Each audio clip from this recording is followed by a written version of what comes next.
నేటి నుంచి తెలంగాణ రాష్ట్రంలో ప్రారంభమైనటువంటి డిజిటల్ కార్డుల ప్రక్రియలో భాగంగా కల్వకుర్తి నియోజకవర్గం కంటోనిపల్లి గ్రామంలో కూడా అధికారులంతా కూడా ఈ డిజిటల్ కార్డులకు సంబంధించినటువంటి సర్వేను ప్రారంభించారు. ప్రజెంట్ మనం కల్వకుర్తి నియోజకవర్గం కంటోనిపల్లి గ్రామంలో ఉన్నాము. విజువల్స్లో కూడా చూడొచ్చు. పూర్తిగా అధికారులంతా కూడా గ్రామంలో ఉన్నటువంటి ప్రతి ఒక్కరి దగ్గరికి తిరుగుతున్నారు. వారికి సంబంధించినటువంటి పూర్తి ఆధారాలను తీసుకొని దాన్ని పొందుపరుస్తున్నటువంటి పరిస్థితి కనిపిస్తుంది. దీంట్లో రెవెన్యూ అధికారులతో పాటు పూర్తిస్థాయిలో ఆర్డీఓ కూడా దగ్గరుండి ఈ యొక్క కార్యక్రమాన్ని పర్యవేక్షిస్తున్నాడు. ఎక్కడ కూడా ఎలాంటి తప్పు జరగకుండా చూస్తున్నటువంటి పరిస్థితి కనిపిస్తుంది. మొత్తంగా ఇక్కడ ఈ రకంగా నిర్వహించినటువంటి సర్వేను, ఇది పైలట్ ప్రాజెక్ట్ కాబట్టి దీంట్లో పూర్తిగా ఎక్కడైతే ఇబ్బందులు వస్తున్నాయి, ఈ సర్వేకి సంబంధించి ఎలా ముందుకు వెళ్తున్నామనే ఒక నివేదికను పూర్తిస్థాయిలో ప్రభుత్వానికి సమర్పించాల్సినటువంటి అవసరం ఉంది. ఈ నెల 7వ తారీఖు వరకు కూడా ఈ యొక్క సర్వే కొనసాగనుంది. ప్రజెంట్ మన దగ్గర ఆర్డీఓ శ్రీనివాస్ గారు ఉన్నారు, వాళ్ళతో మాట్లాడదాం. సార్ చెప్పండి సార్, అంటే ఈరోజు పైలట్ ప్రాజెక్ట్ కింద నాగర్ కర్నూలు జిల్లాకు సంబంధించి కల్వకుర్తి నియోజకవర్గంలో ఈ గ్రామాన్ని కూడా పైలట్ ప్రాజెక్టుగా తీసుకున్నారు. సర్వే ఎట్లా కొనసాగుతుంది, వాళ్ళ దగ్గర ఎట్లాంటి వివరాలు సేకరిస్తున్నారు? కల్వకుర్తి కాన్స్టిట్యున్సీలో మనము వెల్దండ మండల్ కంటోన్పల్లి గ్రామాన్ని పైలట్ ప్రాజెక్ట్గా మనం సెలెక్ట్ చేసినాం. దాంట్లో భాగంగా ఈరోజు కంటోన్పల్లి గ్రామంలో మనం ఇక్కడే ఉన్నాం. ఇప్పుడు వాళ్ళకి ఈ యొక్క తెలంగాణ ఫ్యామిలీ డిజిటల్ కార్డ్స్ యొక్క ముఖ్యోద్దేశం ఏంటి, ఎలా చేయాలి, ఏ విధంగా చేస్తామనే దాని మీద ఈరోజు గ్రామ పెద్దలతో వాళ్ళతో సమావేశం కూడా ఏర్పాటు చేసినాం. హానరబుల్ ఎమ్మెల్యే గారు రావడం జరిగింది. సో ఇప్పుడే హౌస్ టు హౌస్ మనకి వెరిఫికేషన్ ఆఫీస్ తిరుగుతూ ఉన్నారు. సో మనకి ఇచ్చినటువంటి ఆల్రెడీ ప్రభుత్వం దగ్గర ఉన్నటువంటి డేటా మన దగ్గర ఉంది. ఆ డేటాని వాళ్ళ యొక్క ఫ్యామిలీ దగ్గర తీసుకెళ్ళి అక్కడ కావాల్సిన డేటాలో ఏమైనా కరెక్షన్స్ ఉన్నాయా, లేకుంటే ఇంకేమైనా ఎగ్జిస్టింగ్ కరెక్టే ఉన్నాయా వాళ్ళతో కన్ఫర్మ్ చేసుకున్న తర్వాత మనం వాళ్ళ యొక్క ఫోటో కూడా తీసుకుంటాము. దాంతోపాటు ఆ ఫ్యామిలీలో అప్పుడు ఇచ్చినప్పుడు ఎవరైనా చనిపోయి ఉండొచ్చు, లేకుంటే కొత్త అడిషన్ కూడా కావచ్చు. దాంతోపాటు పిల్లల యొక్క పెళ్ళిళ్ళు కూడా కావచ్చు. అలాంటప్పుడు స్ప్లిట్ చేసుకోవడానికి కూడా అవకాశం ఉంది. సో సర్వే ఇప్పుడు కొనసాగుతూ ఉంది.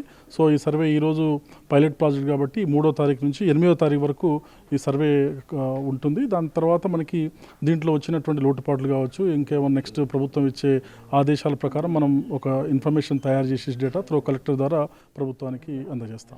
అంటే చూస్తున్నాం సార్, ఏదో కంటోన్పల్లి గ్రామంలో ఉన్నాము. ఇది కాకుండా అంటే ఇంకా రేపటి నుంచి కూడా ఈ గ్రూపులుగా కూడా దీన్ని చేసే అవకాశాలు ఉన్నాయి. అధికారులు అంటే ఆయా గ్రామాలకు సంబంధించి అక్కడ అధికారులను పూర్తిస్థాయిలో ఉంచే పరిస్థితులు అయితే కనిపిస్తున్నాయి. మొత్తంగా మీరన్నట్టుగా గ్రామంలో అంటే గతంలో చూసుకుంటే మాత్రం చాలా కుటుంబాలు కలిసే ఉన్నాయి. వాటిని డివైడ్ చేయడంలో ఇప్పుడు ఈ కార్డు ఇస్తారేమో, పాతగా ఉన్న వివరాలన్నీ వెళ్ళిపోతాయనే ఒక అపోహ జనాల్లో కూడా ఉంది. వారికి మీరేం చెప్పదలుచుకున్నారు? సో ఈ కార్డు అనేది రాష్ట్ర ప్రభుత్వం ఒక మంచి కార్యక్రమం ఏర్పాటు చేసింది. ఈ కార్డు యొక్క ముఖ్య ఉద్దేశం ఏంటంటే ఫ్యూచర్లో మన యొక్క ప్రతి ఫ్యామిలీకి ఇస్తున్నాం.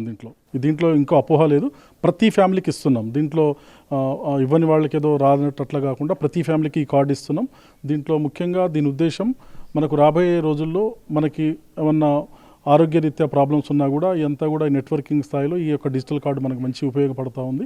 సో రాబోయేటప్పుడు మనకి ఏమైనా హాస్పిటల్స్లో మనకున్న డిసీజెస్ కావచ్చు, ఇంకేమైనా మన బ్లడ్ గ్రూప్ కావచ్చు, అన్నీ కూడా దీంట్లో నిక్షిప్తమై ఉంటాయి ఫ్యూచర్లో.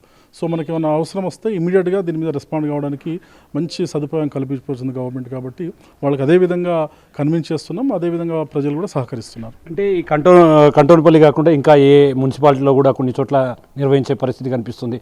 ఎక్కడెక్కడ మిగిలిన ఉన్న రోజుల్లో ఎక్కడెక్కడ ఇది నిర్వహించే అవకాశం ఉంది? ఇప్పటికీ ఆదేశాలు ఎలా ఉన్నాయి? సో ఇప్పుడు కల్వకుర్తి కాన్స్టిట్యున్సీ మనకి నాగర్ కర్నూలు జిల్లాలో ఒక 2 మండల్స్ వస్తూ ఉన్నాయి. దాంతోపాటు ఒక 4 మండలాలు మనకు ఆర్ఆర్ డిస్టిక్లో వస్తూ ఉన్నాయి. సో ఇప్పుడు మనకి రూరల్ వచ్చేవరకు పైలట్ ప్రాజెక్టు మనకి వెల్దండ మండల్ కంటోన్పల్లిలో ఇప్పుడు సాగుతుంది. దాంట్లో భాగంగా ఇప్పుడు ఆమనగల్లో కూడా మనకి మున్సిపాలిటీలో ఒక వార్డుని కూడా సెలెక్ట్ చేయడం జరిగింది. అక్కడ ఒక డిప్యూటీ కలెక్టర్ గోపిరామ్ గారు ఉన్నారు, యూఎల్సీ డిప్యూటీ కలెక్టర్, అక్కడ రంగారెడ్డి డిస్ట్రిక్ట్ అడ్మినిస్ట్రేషన్ కాబట్టి అక్కడ కూడా ఆల్రెడీ సర్వే స్టార్ట్ అయింది. చూస్తున్నాం. మొత్తంగా మనం చూస్తున్నట్లుగా అక్కడ ప్రజెంట్గా రెవెన్యూ అధికారులు కూడా ఉన్నారు. వారికి సంబంధించినటువంటి కుటుంబానికి సంబంధించినటువంటి అంటే ఆధార్ కార్డు కావచ్చు, వారికి సంబంధించినటువంటి రేషన్ కార్డు, గతంలో ఇచ్చినటువంటి పూర్తిస్థాయి సమాచారం అంతా కూడా ఒకసారి క్రాస్ చెక్ చేస్తున్నారు. ఎందుకంటే అక్కడ ఇచ్చినటువంటి వాటిలో పేర్లు తప్పు ఉండడం కావచ్చు, లేదంటే ఫ్యామిలీ మెంబర్స్కి సంబంధించి యాడింగ్ ఉండకపోవడం, లేకుంటే వాళ్ళు దాంట్లో లేకపోవడం, ఇట్లాంటివన్నీ కూడా క్షుణ్ణంగా పరిశీలిస్తున్నారు.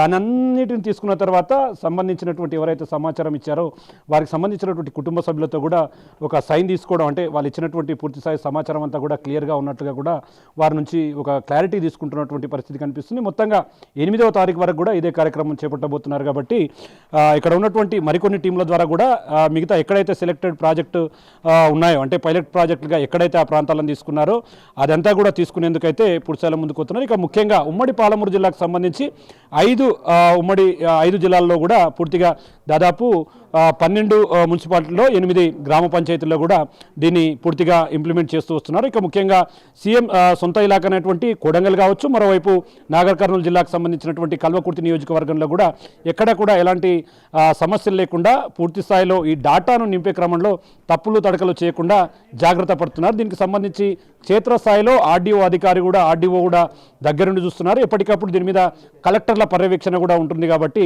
మొత్తంగా ఇక్కడ చేసినటువంటి ఈ సర్వే, అంటే ఏదైతే హెల్త్ ప్రొఫైల్తో కూడినటువంటి ఒక డిజిటల్ కార్డుకు సంబంధించినటువంటి సర్వే, వీటన్నిటినీ చేసిన తర్వాత, అంటే ఆఫ్టర్ 8 తర్వాత పూర్తిగా ఈ నివేదికనంతా కూడా ప్రభుత్వానికి సమర్పించబోతున్నారు. అక్కడ ఎక్కడైతే చిన్న చిన్న టెక్నికల్ ఇష్యూస్ వస్తాయో గవర్నమెంట్ ఆదేశాల ప్రకారం వాటన్నిటిని క్లియర్ చేస్తూ రాబోయే రోజుల్లో మరింత ముందుకు వెళ్తామని చెప్పి కూడా ఇక్కడ అధికారులుగా ఉన్నటువంటి ఆర్డీఓ శ్రీనివాస్ చెప్తున్నటువంటి పరిస్థితి కనిపిస్తుంది. ఇది ఓవరాల్గా ఈరోజు డిజిటల్ కార్డుకు సంబంధించినటువంటి సమగ్ర సమాచార సేకరణకు సంబంధించినటువంటి update. Camera person Nageshwar, Shankar Goud, big TV, Kalvakurthi నుండి. For more videos like this, subscribe Big TV channel.